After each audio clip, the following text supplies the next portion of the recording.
Welcome to Off the Roll. I'm your host, Troy Hirschman. We have part 2 of the Neal Hazen podcast. We talk about the second half of his career this time and a few other things along the way that have been influential in his career, and some advice as well to young athletic trainers out there and PTs and healthcare providers that he's talks about a little bit. But this is the second half of Off the Roll with Neal Hazen.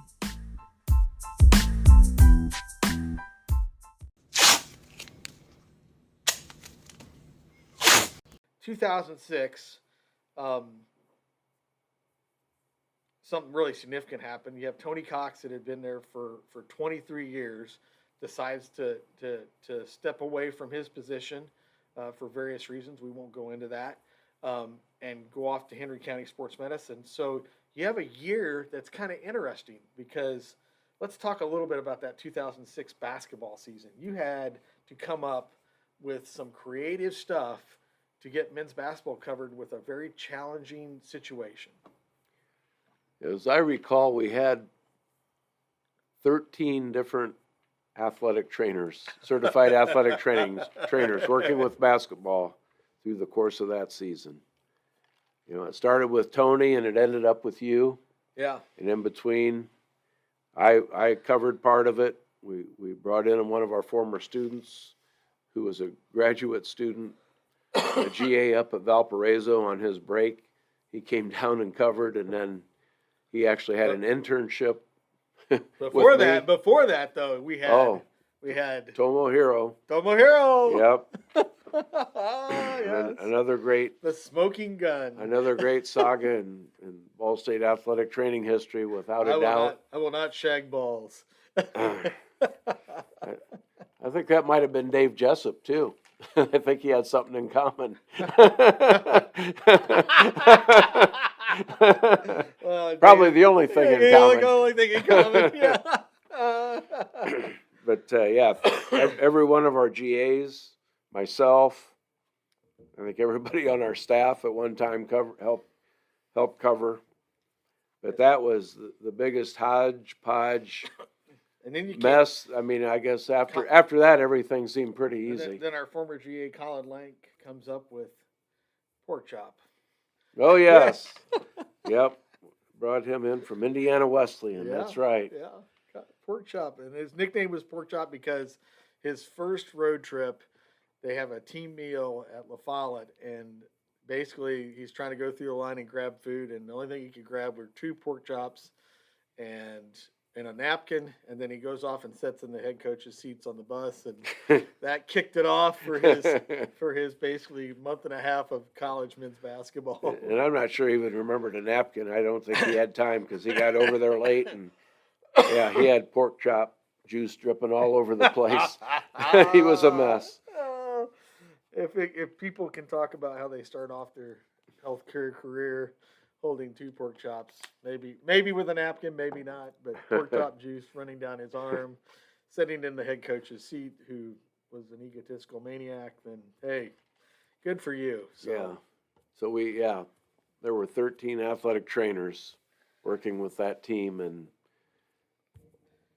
the best part was in less than a year. The best part of it was that you were going to work men's basketball before in January when Drew was going to be done. You were going to miss work men's basketball, but you one-upped them by doing what? I Colonel flagged myself. I broke my collarbone in a bizarre accident. And when I called in to tell Dr. Matchett about it, Troy was right there to laugh very hard. I asked him if he spilled his beer. I did not. Dr. Matchett, I said, ask him if he spilled his beer. He said he did not. So from an emergency room in northern Michigan, right? UP. Yep. Up at it was not Marquette. It was there I go with names again, but it was in the UP. Iron Mountain. Was it Iron Mountain? No, it wasn't Iron Mountain. Yeah. It was where I always went. But anyway, again, just from a personal basis, Dr. Matchett and Dr. Keith Miller took wonderful care of me, and performed surgery, got my collarbone back in place, and to this day I still have the titanium plate and the 6 screws and the 2 wires cinching everything together still in my shoulder, and it's doing well. Once I got past my kids that I would hold when they were babies or a little older than babies, headbutting me right on the collarbone, things have been pretty good. But and I was grateful Troy could be in the operating room. Yeah, I was glad to be in there and make sure that they didn't do anything below the belt. And that's what Becky requested when she sent me off with you guys. Yes, nothing below the belt. Well, in that case, that gives us a nice tie-in. All right, how many? So we were up to 3 in 1996. Now we are in 2006. We're 10 years down the road. How many more do we have? So that first year as head athletic trainer, Sarah was born on Valentine's Day, 1997. Katie came along on October 8th of 1998. Sorry, Katie. And then Paul was October 24th, 2000, the Millennium Baby. And then Joey came along March 30th, 2004. Yeah, that was one of the greatest announcements that you ever made. It was right at the end of the Indiana State game, first game under the lights for Ball State, and you come out by Dick Hoover's RV and says, "Guess what?" Yep, and there's a great story behind that too that Snowball will share with everybody. That we were down at New Albany with Glenn and Pam and had been out for dinner, and Becky and I were staying at a hotel, and as we walked away from the car, Glenn predicted it right there and then. And then 9 months later, or it wasn't 9 months later, it was 9 months later, but it was just probably 3 months later that I made that announcement at the opening football game. So, yeah, that was pretty good. And the other big announcement was in Worthen Arena. You wouldn't have been there in 2000, but early 2000, Becky went to the doctor and said, "I'm going to ask him. We never found out the sex of our baby." And I said, "I'm going to go in. I'm going to ask him this time." She said, "Oh, you can't go with me then." So I didn't go with her. And then she came into Worthen Arena to show me the picture of the turtle and said, "It's a boy." So yeah, the whole athletic training room erupted. So that was Paul Michael, and Joey in 2004, and then Claire came along March 20th of 2007, and then Lydia March 25th of 2009. Yeah, I mean so there it is, all 8 chronicled right here on the Off the Roll podcast. Yes, that is, and for the longest time it was like, oh, where's number 9? But I think that Lydia pretty much sealed the deal on that one, to make sure that, and very Lydia style, to say no more after me. Yeah. I'm it. I will be the baby. I will be the one. Yeah. I'm the baby of the family. Yeah, exactly. And she relishes that role. So we're 2006. I remember 2007. We get done with that season, and you come over to CIO, and we have a little talk at CIO about coming over to Ball State and kind of starting my career back at Ball State a little bit, and having that discussion, and you asking me, do you think you can do this with the current head coach that was there? And I said, I worked with the guy that thought he was the Bobby Knight of women's gymnastics. I think I could do that. And little did I know that by August that was all going to work itself out anyway. So, but that was kind of a transition period too. The fellowship was ending.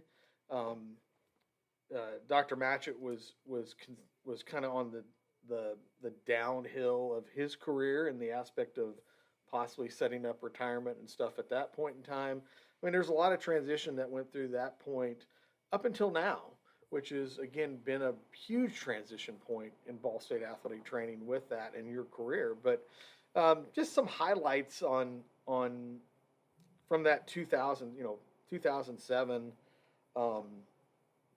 time period, and then we'll talk a little bit kind of what's going on right now, but some highlights with that. Sure. You know, during that was kind of the transition period too, where undergraduate students were being more closely monitored, not allowed to do as much hands-on in the athletic training clinical setting. Started to lose a little bit of contact with them between technological advances, social media, emails, and whatnot. We had gone from having mailboxes in the athletic training room for each athletic training student to, we ended up taking the mailboxes down because there was no more mail coming in for them. Everything was via email, and so that was a reason that they would come down and at least check in. And once that went away, we kind of lost that. Just the evolution of things, again, it's change. Got to adapt to change, and things are different, and they're forever different, and that's okay. It's just, again, I'm so grateful to have been part of a very special era in athletic training, and it'll come back and thrive in one way, shape, form, or another. There's just some growing pains that we're going to experience here for a while. Yeah. I mean, I think that and kind of being in that time where, and it was very much at one point in time the clinical staff was kind of the center of that student experience. Like you did your clinical stuff in the athletic training room with the clinical staff, and then the classes were kind of like the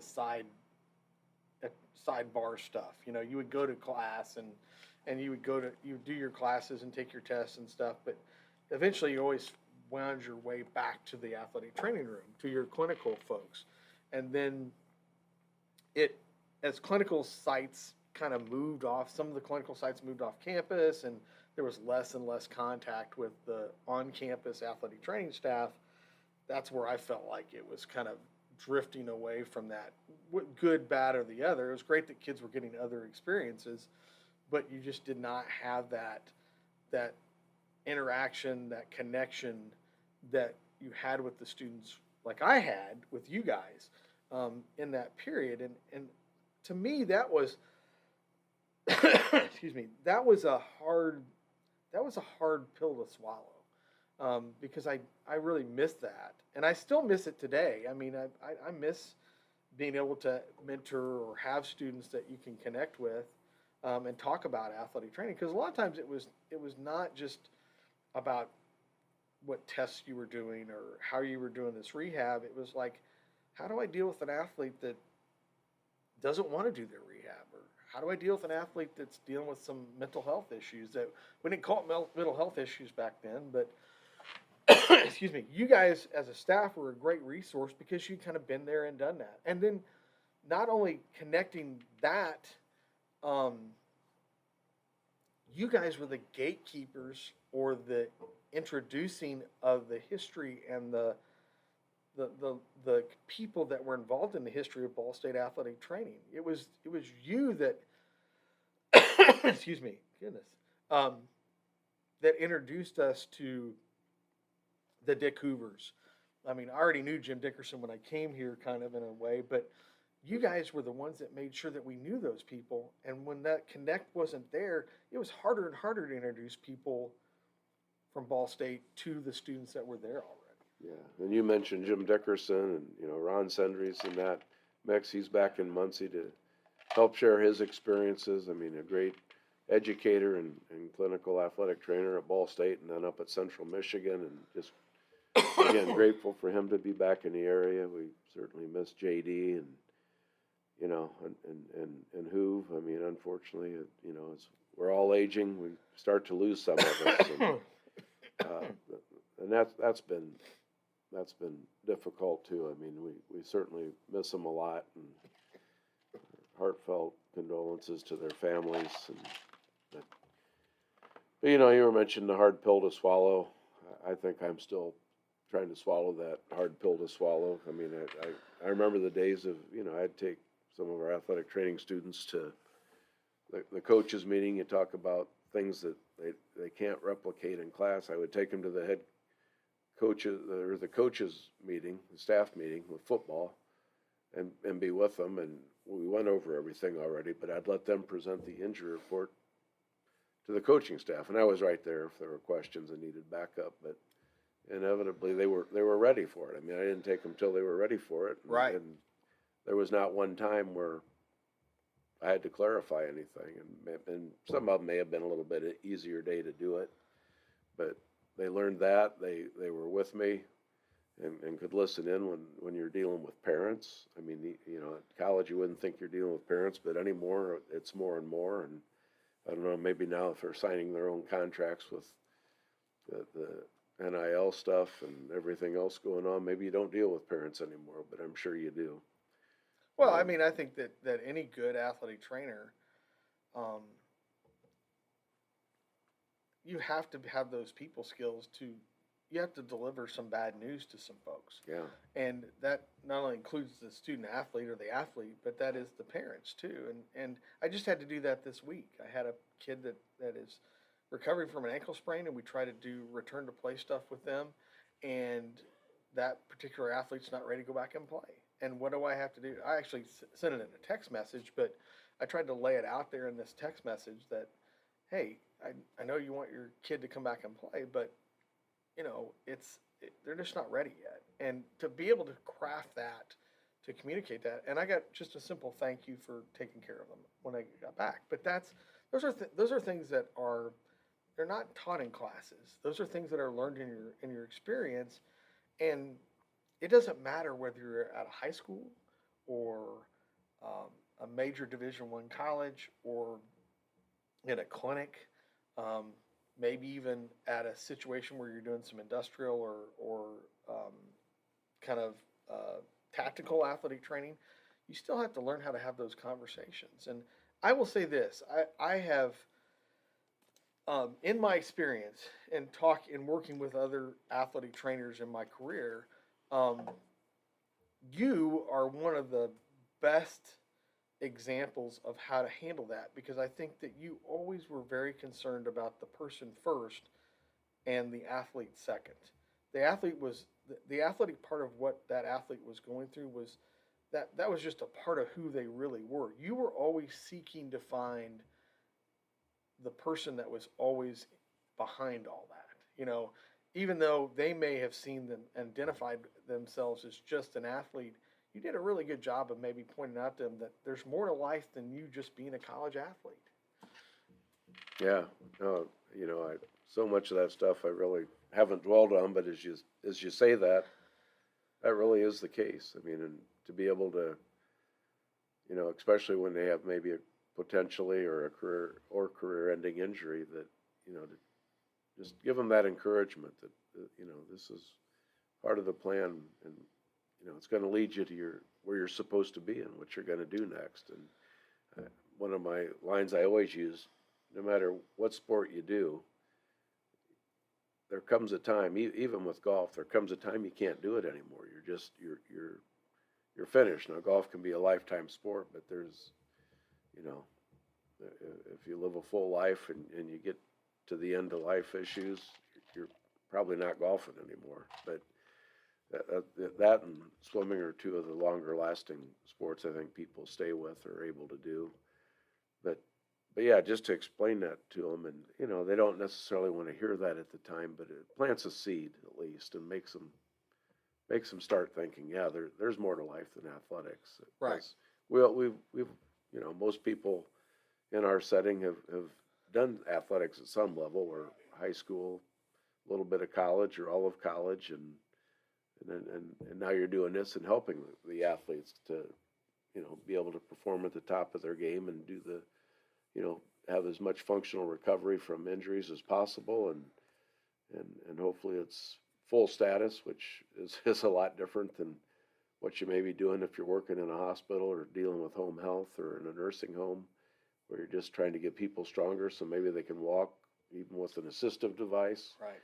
But in college athletics and high school athletics, most of those injuries are going to recover, and they'll be pretty much back to normal, whatever normal is for them. But yeah, I mean, that's a really good point, and that's been a big part I think of who I've been as an athletic trainer, and Yeah, I appreciate you saying those kind words, but like I say, I never thought about it or dwelled upon that, but yeah, that's good. Well, I mean, I don't know if we've ever had a chance to talk about that or not. And I think that the students that you've had or the coworkers that you've had would say the same thing too, is that your approach to athlete healthcare was very much about the person first and the athlete second, and um, because we all know that they're going to go on and have a real life beyond this, and that's important that they identify with that early on. Um, to shift gears a little bit, um, I want to talk about Ring of Honor because I don't know if a lot of people understand the story about the Ring of Honor, and how it got started, and then kind of where we've been progressing to this point with that. And even though there's going to be some transition with this coming up as well, so heads up, people that listen to this podcast. But it's going to be a good thing, hopefully, that we can get this worked out. But talk about how that got started. Well, again, you go back to Dick Hoover and Jim Dickerson, Ron Sendry, Glenn Snow. That group was instrumental in having foresight to want to continue the legacy of the Ball State Athletic Training Program. Again, the rich history. Because let me ask you this, because those of you that don't know, Neal is only the second athletic trainer that's going to be inducted into the Ball State Athletic Hall of Fame. Sayers Bud Miller was the first, which was 2000, right? 2000. Yeah. So was there discussion then? I mean, obviously the Ring of Honor was kind of in that realm. Is that kind of what spurred some of that discussion? So Bud was inducted. That was when they still always did the Athletics Hall of Fame induction was always during football season. Right. So it was probably October of 2000. Well, in June of 2000 at the Nashville NATA annual conference, that was the first Ring of Honor reception. Okay. And so that actually came before Bud's induction into the Athletic Hall of Fame. But I don't, and based on what I know from this year, that may not have been announced. You know, that would have been in June. We were in Nashville. It was probably after that it was announced that Bud got in. So, you know, I think the foresight of those guys, you know, when it comes to the National Athletic Trainers Association Hall of Fame, there were just a lot of really hardworking, probably deserving of an NATA Hall of Fame induction that just, it probably wasn't going to happen. That just were really good clinicians and worked hard, but they may not have been president of the NATA or done some of the other things at the national level that would get them in. So the foresight of or the perceived Ring of Honor, by the committee right, to get them in. Right, very well. Because we all very know well how said. that works with Yeah. those things. Yeah, yeah. So to honor those that really were instrumental in the history and the makings of the athletic training program at Ball State, those gentlemen I mentioned worked hard, and Dick Hoover actually funded that very first Ring of Honor ceremony in Nashville, and it was very well attended. Eve Becker Doyle was there. Denny Miller from Purdue was there. Kip Smith from IU was there, and just it was a who's who of athletic, college athletic not just Ball State, but yeah, who got invites out to some very prominent folks, and that was a very special evening, and that night there were 5 inductees, 2 of whom were deceased, which was Bud Miller and Dr. Pippinger, who was his first team physician at Ball State with Bud, and then Dick Hoover, Jim Dickerson, and Ron Sendry were the other 3 inductees in that first class, and all very instrumental and special to the program and continue to be. And it was just that evening, just it was incredible. It was Yeah. just pretty much impossible to replicate. I mean, Dick had carved ice sculptures. I remember that. Yeah. Yeah, of a cardinal head there, and the spread of appetizers, hors d'oeuvres, beverages. I mean, everything was there you could ask for, and people just had it was a wonderful evening. It was probably about a 3-hour reception, and yeah, and Hoove spoke, and JD spoke. He told some of his famous jokes, and yeah, Ron spoke, and I spoke, and I'm not sure who else. I think Eve, who was the director, NATA. Yeah, Director of the NATA. Eve Becker Doyle. Yeah, she was. So yeah, a few words from her. It was, and it just what a very, very special evening, and it really kicked off the Ring of Honor, and it was the foresight of those gentlemen, and again, I'm just very grateful to have been a part of that and been able to help perpetuate that and be a part of help keeping it going. But there's so many people behind the scenes that are doing so much to make that happen, and it's, you know, it's just kind of being passed down to the next generation now, because, you know, again, we miss them, but as we lose people that initiated it, their goal was to keep this thing going. So that's what we're all trying to do. Yeah. Yeah. Well, that's a great background on it, because I'm not sure people understand, especially this younger generation. But like you said, I think we're excited on the amount of people that want to be involved after this year's ceremony in Indianapolis, and we're working towards trying to do some different things and get those people involved with the Ring of Honor, so that it continues on for a long time with that. And having Sean Comer in that position of the director of sports medicine position at Ball State, that helps kind of perpetuate that a little bit too. And you know, I think that's important to keep going, because it's a very special.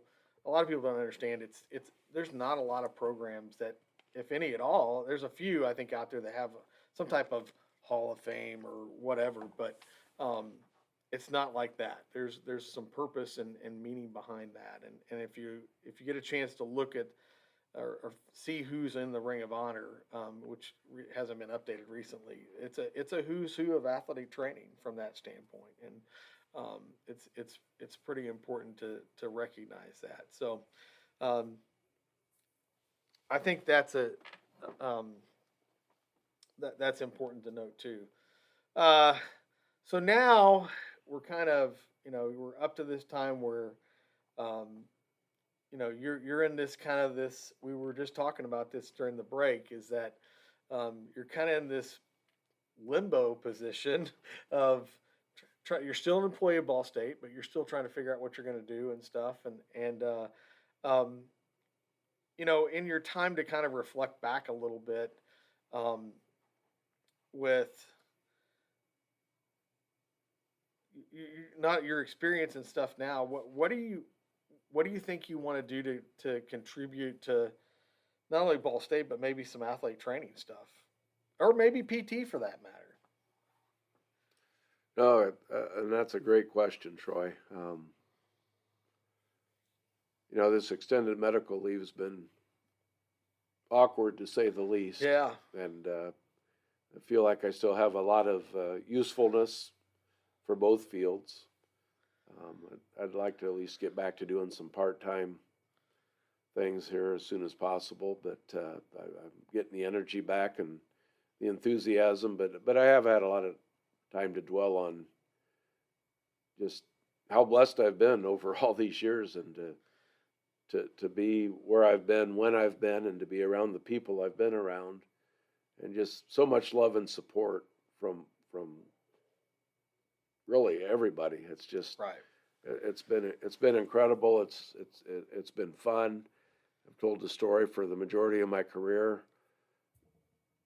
It wasn't a job. I just loved doing it, and I can remember several times just being surprised it was payday, and I got so the old days you got a paycheck, you know. Yeah, you exactly. Actually got a hard copy of a check, and I said, wow, this is here already. It was not why I was doing it, but it was why I was doing it. But Right. I mean, I Yeah. needed to do something that supported a family, but it was just, it's just hard to describe. It was just it was such a nice, almost surprise that it was payday. I wasn't thinking about it. And there's the check. Well, this is nice. Yeah. And so to be able to do something you love so much that it doesn't seem like a job, I think a lot of people would crave that. I know my dad and grandparents, they put in a lot of time in the factory and other things that I'm sure seemed like a job, but they did what they needed to provide for a family, and I know there's people that get into a situation very similar to what I have. They just love what they're doing so much it doesn't seem like a job. But that's a very special feeling, and it's been a great career. I think the word you're looking for, in fact, I'm reading a book about this, is fulfillment. Is that when you feel fulfilled, you don't look you're not seeing that, even though you have compensation, which in some cases make you feel a lot more fulfilled. But for the most part, you enjoy coming into work every day because you don't know who you're going to impact that day. You certainly don't know who you're going to connect with that day. A lot of times, the story I told at your IATA induction, which the story I tell is that you had this contact with this observation student that didn't exactly have the best athletic training experience, but distinctly remembered you. And then, 15 years down the road, 16 years, 17 years, 20 years, I can't categorize it. It was quite a while. But her son is being recruited by our basketball program, and the first person she asks our assistant coach out that is recruiting her son is Neal Hazen still there, and that impact made that much of an impression on her that when he came on his on-campus recruiting visit, she wanted to see you, and we went down and saw her and kind of reconnected and stuff like that. And I think that's the thing that you just don't know, and that provides that fulfillment. And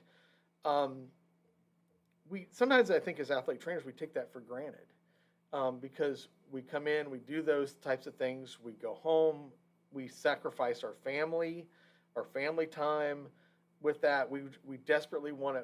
We're fulfilled in our jobs, but we definitely want to get that back. And that's something I think that in this time that you've been on this medical leave, that you've earned that opportunity to have that family time back and availability and connection and stuff to do that. And I hope that you get to continue on doing that, maybe filling in here and there to do those things because you still love what you do, but.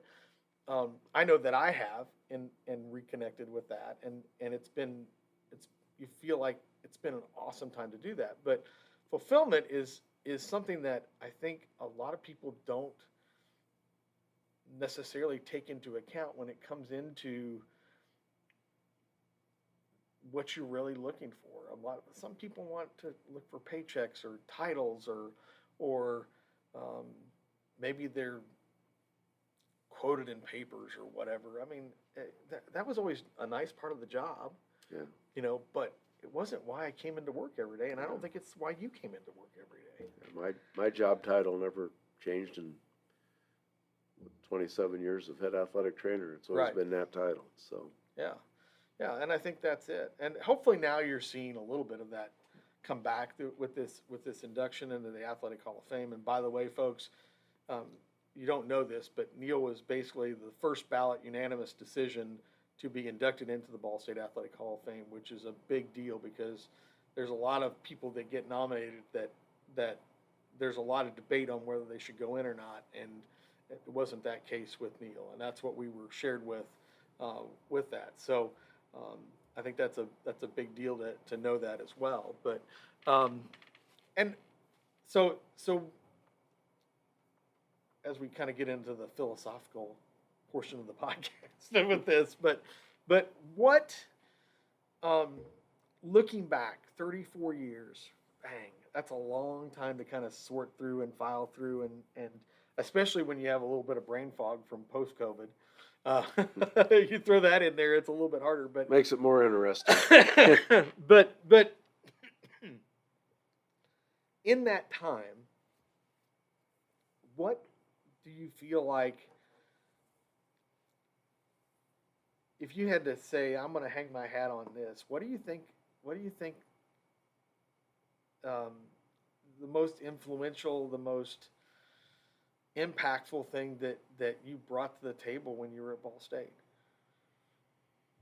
You're still at Ball State, but in your time and your role. Right. No, and you mentioned the Athletics Hall of Fame, and I that's kind of the culmination of it all, that and the Ring of Honor, being inducted into that. And I'm very humbled by both of those awards, both of those inductions, and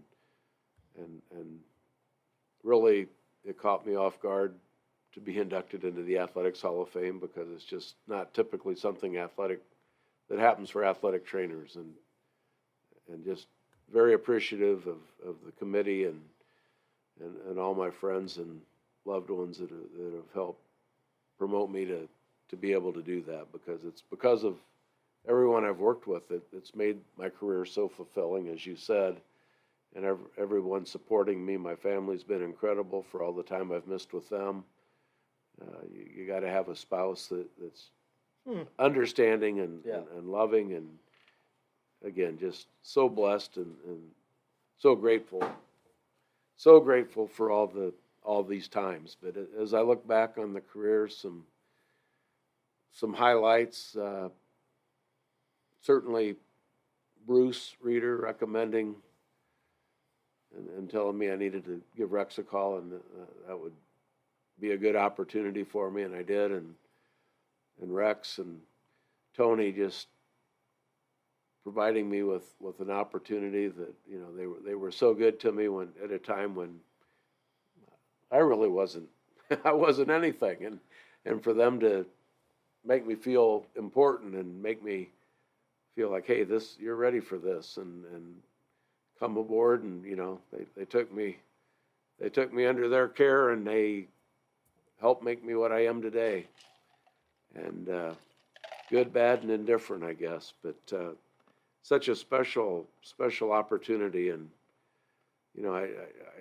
they really taught me to pay it forward, because there was nothing I could ever do to repay them. But I've always tried to take new students in and treat them and just like they treated me, because it was a difference maker, and they instilled confidence in me. And again, there were times early on where I wondered why, but I just knew it was part of God's bigger plan for me, and they were agents in helping do that. And as I continued to pay it forward, that day I came down and met those guys, and I ended up landing the position here at Ball State. And then I got to meet Dick Hoover and Glenn Snow and Ron Sendry, Jim Dickerson. I mean, just right down the line, all those guys were incredible for me, and that was a huge impact for me. And then just gaining knowledge, learning every day. I mean, I've learned from everybody, including our students. You just try to listen and understand, and and I think that's the biggest key. I've heard you say a lot of times, Troy, people don't care how much you know until they know how much you care. Yeah. And I think that's probably it's been your motto. I think it's been my motto, and not intent. I mean, it's not like it was just innate. I've just, again, been blessed to have that strength, I guess, if you will, and is one of the things I'm pretty good at. I can listen to people and empathize, and and then try to come up with a plan for their plan of care, and kind of lead them through step by step, and what the purpose is for this and what we're trying to do. And and if that correlates with what they want to do, Right. and then go from there. And again, just leading up to 1996 when Rex left, it's such a big transition, and all the support I felt from everybody around, and for that to be possible, and we were just able to really continue that strength of what we had going, and even work to enhance it and make it better.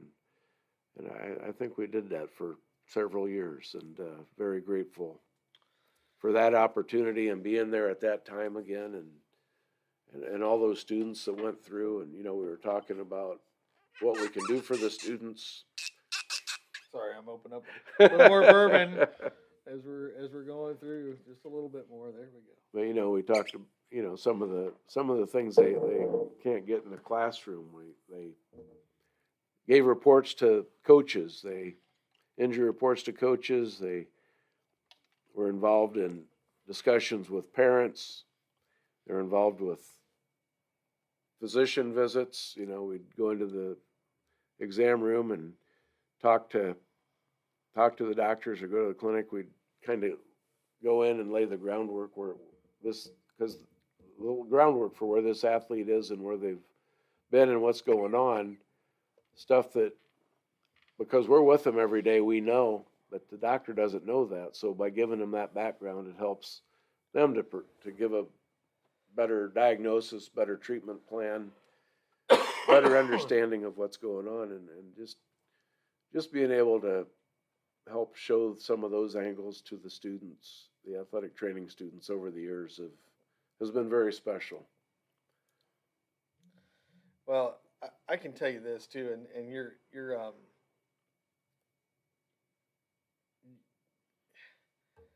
if folks don't know by now, Neal's going to be very humble about this, but Neal Hazen is one of the most respected physical therapist athletic trainers in the country.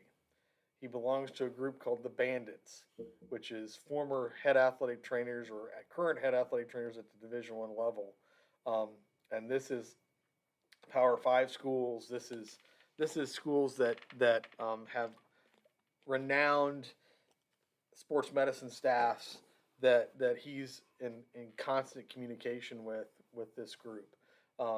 He has won national awards as head athletic trainer of the year. He's in the IATA Hall of Fame. He's was the Indiana Athletic Trainers Association Athletic Trainer of the Year.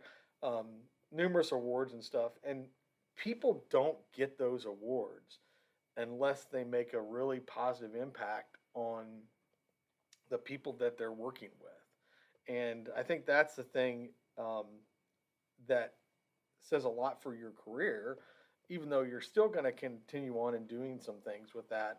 I think that, to me, that awards and those, and I think you would say the same thing too. These awards are important and they're impressive, and you're very proud to have them. And you mentioned the Ring of Honor, but you didn't mention anything, every other award that you've ever won, and now to cap it off with this Hall of Fame induction. But I think that what you just talked about is the daily interaction of making connections with people and hopefully influencing them. I mean, I think that student athletes and student athlete trainers or former student athlete trainers would all come back and say they learned one thing from you, whether it was life or an athletic training skill. I mean, I always joke about the supine hook line from your spine lecture, in rehab class that I learned about. I've learned a lot of stuff from Neal, but we just joke about that one particularly. It's nice to be known for something. I think you're famous for your traction lectures that you've done, and that was really up until you got sick. I mean, you were still doing a little bit of that all the time anyway. Yeah. So, but the fact is that honestly, if you wanted to say one thing about you, I think that, and hopefully this would be the highest honor that you could get, would be that you were an educator. You were a teacher. You were somebody that taught informally or formally in ways that allowed other people to go out and be successful. And if there's kind of capstone to put on this portion of your career before you go on to the next point of whatever you're doing. And even your kids would probably say that, some reluctantly, some not so reluctantly, would probably say, I learned something from dad that has helped me out in life. That's the most important thing I think that you could say, was that you were an educator. You taught people things, that have helped them be better people or better professionals or whatever that might be. And that to me is a huge honor that you could have.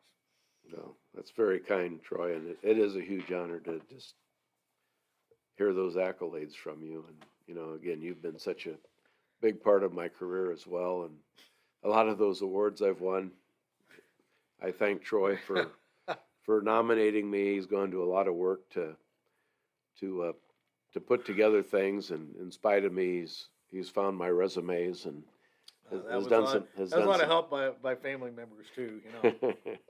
I had some feelers out there, so he's pretty good at doing things behind my back. So I'm very positive things behind your back. Positive, well, probably both, but mainly positive things. Yeah, mainly positive things. Yeah, exactly. He's been a tremendous influence on me for sure. So thank you, Troy. And sometimes I forget about some of the awards, but I think educator and just, as you were saying, formal and informal education and what's the word I'm trying to think of? Not intuitive, but just some of the things that you can't put a finger on, that hopefully by interacting with people, I can share some of me with them. Right, and you have, and hopefully the good things. You've led both by knowledge and example. I mean, I can't think of how many times that as a younger athletic trainer, I was ready to jump in and kick ass and take names, and you were always kind of the voice of reason that said, "Hey, let this thing play out. You're better off kind of standing on the sidelines and letting this thing work out, and then inserting yourself into those situations where somebody would now be willing and open to listen to what you had to say, rather than come in there and start, what do they say in Blazing Saddles? So whomping and a stomping and one. Well, the old number 6 them or whatever. Yeah, exactly. The old number 69. 69. Yeah, 69. Yeah, exactly. But that's the thing about it, and I think that's wisdom being shared by somebody who's probably been there and done that. That is not necessarily talked about when it comes to interpersonal relations with patient care. I mean, sometimes things can be really formal, and you don't need things to be formal. You need things to be concerning, and it comes back to, again, taking care of the patient and connecting with those people and stuff to do that. And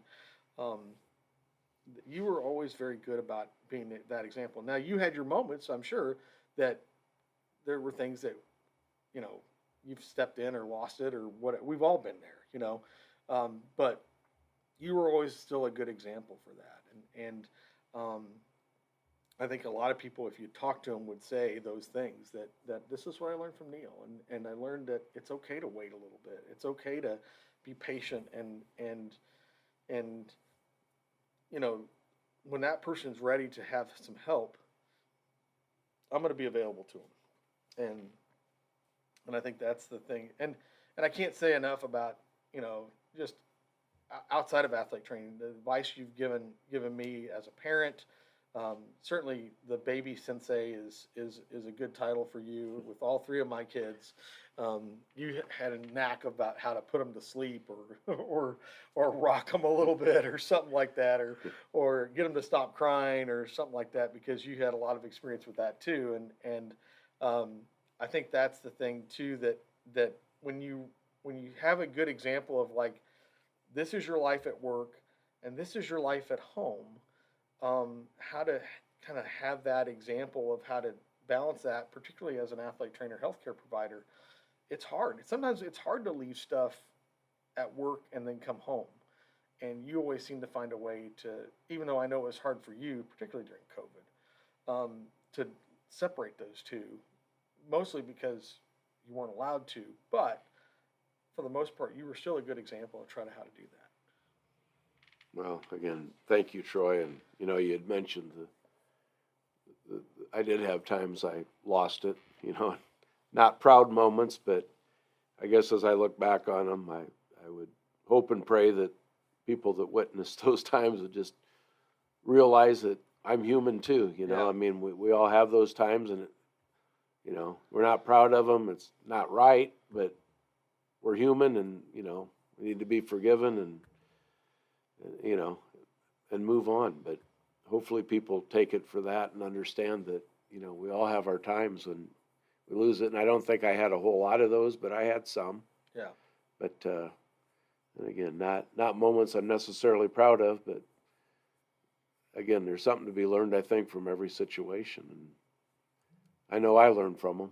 And, you know, I saw other people lose it and come back and apologize. And I always tried to apologize too. And that was a great example I had, and I hope people appreciated that too from me. All right, so we're almost into 2 hours of this podcast, and I'm trying to get this to 2 hours or a little bit over so I can divide it into 2 parts. I'll admittedly say that. So I want you to think back in 34 years. I know it's really going to be hard, but most memorable road trip. Well, and you got a few minutes on this because I know that you got a lot of, you got football, you got a little bit of men's basketball, you got some other soccer. Holy smokes, soccer road trips and track road trips and most memorable road trip. Two pop into my head right away. I mean, one was very early in my career. It was probably 1988, one of my first road trips. I had driven up to Bowling Green, and, you know, we were in Rex and Tony's room and enjoying a few adult beverages, and I forget, they sent me on a mission, and I fell for it, hook, line, and sinker. And so I knocked on the door they sent me to. Paul Schudel answered the door. I said, "Oh, sorry, I got the wrong room." I said, "Well, you guys." I got back, nobody said a word, but they knew they got me. And but that one stands out. And then another time was when Sean and I were on a road trip up to Central Michigan. We were staying at Midland, and we just we were flipping through the stations and happened to tune into the Pacer Pistons game when Ron Artest went up in the stands. Yes. We both said, "This isn't good." Of course, Sean's from Detroit, so he loves the Pistons, and the Pacers were having some success at that time. So being the fair weather fan I was with the NBA, I was kind of pulling for them, and I said, I think they're done. and they were. Yeah. After that. That was a memorable road trip. I was on that road trip, and okay, you may have been in the room with us. I was in the room, and I remember watching that, and then there was Sean to agitate the whole situation was flipping back to Cinemax, which there was some stuff on Cinemax that he was. We'll blame it on Sean. But he was agitated. That's your fault, Sean. Yeah, that's your fault, Sean. Yeah, he was like, "Hey, look at this, guys!" And we're like, "What?" There was some physical contact going on in that particular video too. But we were flipping back between that. That was also the road trip that we had our football GA that had gone out and gone out to the bars to entertain. I think it was he and another GA had gone out to entertain themselves and found some ladies that they thought they were going back to their apartment and in a cab, and when the ladies got back to the apartment, they jumped out of the cab and stiffed them for the cab ride. And they had to pay the cabbie back to the hotel. They were a little bit hot about that. It was quite entertaining, but when they came back and told us that they thought they were going to have some entertainment for the night, and they had to pay for a cab ride. So that was a very entertaining trip, and we're staying in Midland because Coach Hoke he didn't want to stay at the Doherty. The Doherty, yeah. Yeah, that was. I mean, the places that you've been, you think about. Yeah. I mean, you've been at the Doherty, the hotel, motel, Tex Travelodge and Convention Center. Yeah, I mean, we didn't even get into Tex Ritter, and we great talked about Dave stories there. Plum. Yeah, there's a ton of stories about Tex.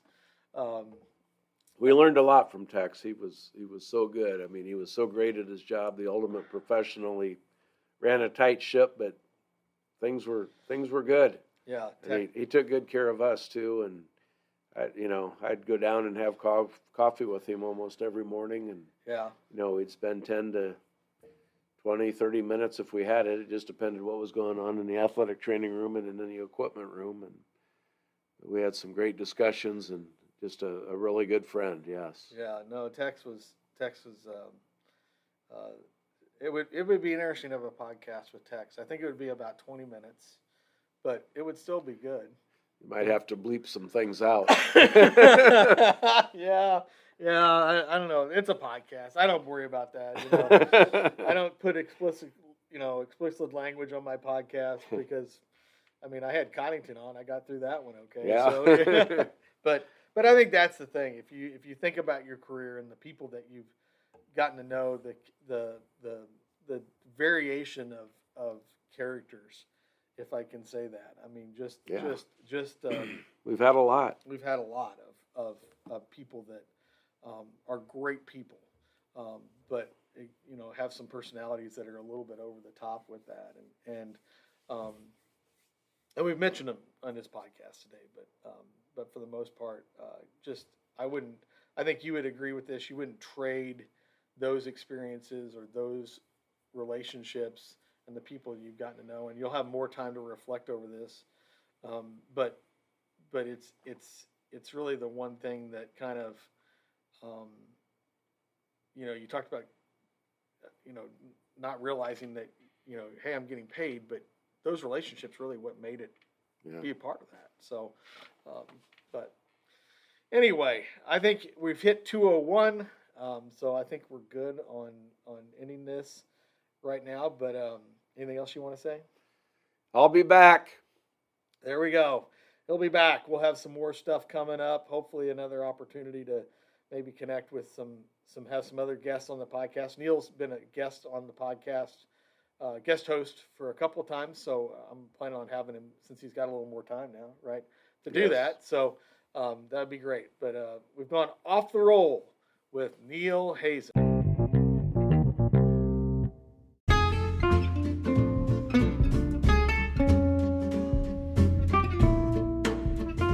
I want to thank Neal for being on the podcast today. We had a lot of fun, and it was really good to sit down and talk. I know it took him a little bit to make some time to make this happen, so I really appreciate him taking that time. Just so you know that we want to get this done before Neal gets inducted into the Ball State Athletic Hall of Fame on January 19th and 20th. That whole weekend, he's going to be inducted. And just so everybody knows, he's the second athletic trainer that's been inducted to the Ball State Athletic Hall of Fame, Sarah's Bud Miller being the other one. So he's in some elite company when it comes to that. He's made tremendous contributions over his 34 years, taking care of student athletes, coaches, families, faculty, friends of the program, and has been a tremendous ambassador for Ball State athletic training in doing that. And really just a sensational personality that has really drawn a lot of people to understand what Ball State athletic training is all about. So we really appreciate him coming on. Again, you can follow us on Twitter at Off the Roll Pod 1. We don't have a lot of Twitter followers, so if you can reach out and do that. I know some people don't care to be on Twitter, but just follow us a little bit. We'll try to do some different things here in 2024 that will keep you engaged and interested, as well as more podcasting as well. And then Off the Roll Podcast at gmail.com is a great place to leave some feedback, as well as my personal Facebook page. And just drop us a line. Tell us what you think.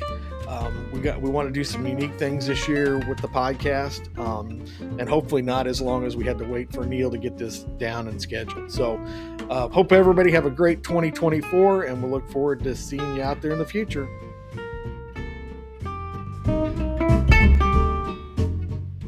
Why? Because we're the Griswolds.